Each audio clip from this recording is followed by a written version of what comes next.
एक और समसामयिक विषय का इसमें बहुत चर्चा में है। अभी ये चुनाव आयुक्त जो थे उन्होंने त्यागपत्र दे दिया है, रिजाइन दे दिया है।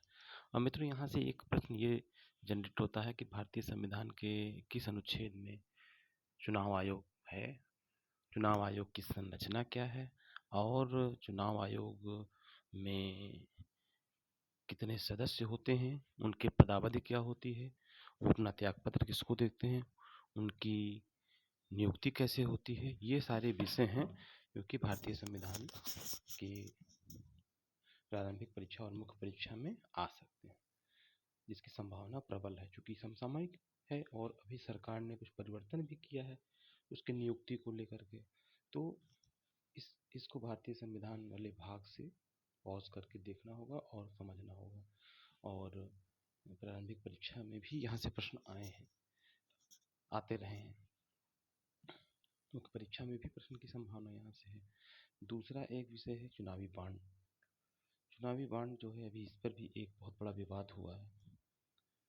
सुप्रीम कोर्ट ने एसबीआई को इस संदर्भ में परीक्षा की है कि आखिर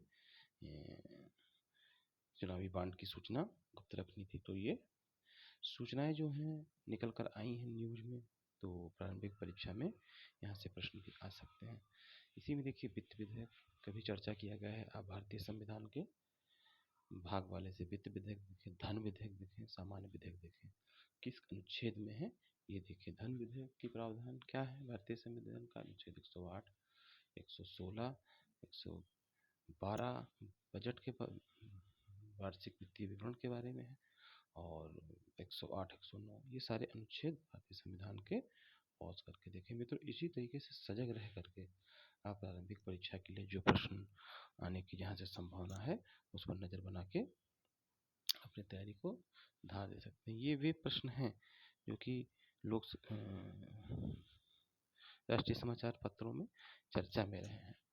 यहाँ से लेकर के मुख्य परीक्षा तक इसकी प्रासंगिकता बनी रहेगी। इसी तरीके से आप इतिहास में भी देखिए, इतिहास में इसमें उत्तर मुगल काल, पोस्ट मुगल काल से क्रोनोलॉजी दोनों एग्जामों में पूछी गई है।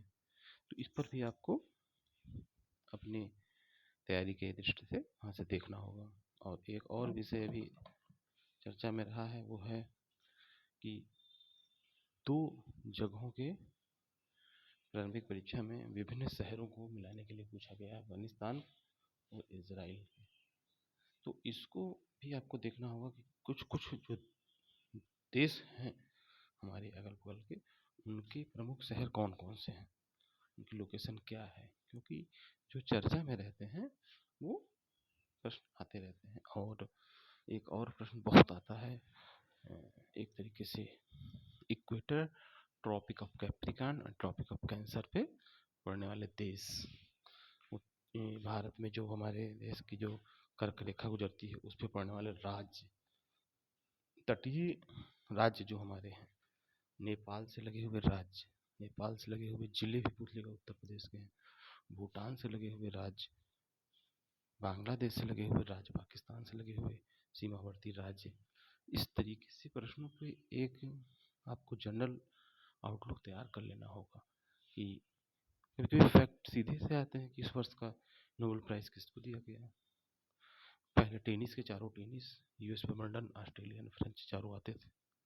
नोबेल प्राइज इधर से आपका राष्ट्रीय और अंतर्राष्ट्रीय स्तर के जो भी पुरस्कार हैं। तो इस तरीके से जब आप अपनी एक नज़र बनाए रहेंगे तो प्रारंभिक परीक्षा के प्रश्नों को आसानी से आप पकड़ सकेंगे। ये एक छोटी सी जानकारी थी, इसको मैंने इस पर साझा किया और 4-5 बिंदु और बताए, उसको भी आपको तैयारी रखनी होगी। और संविधान सभा के जो गठन से लेकर के और संविधान सभा में जो प्रस्ताव पारित किए गए हैं उनकी तिथियाँ 6, 9, 11, 13 ये जो है, इस तरीके से जो तिथियाँ हैं इसको भी आपको मेमोराइज करके रखना होगा। वो भी एरिया ग्रे एरिया है। संविधान के प्रमुख भाग, प्रमुख अनुच्छेद और अनुसूचियाँ, इतनी चीज़ें मैंने एक झलक में इसमें आपको बता दी। धन्यवाद।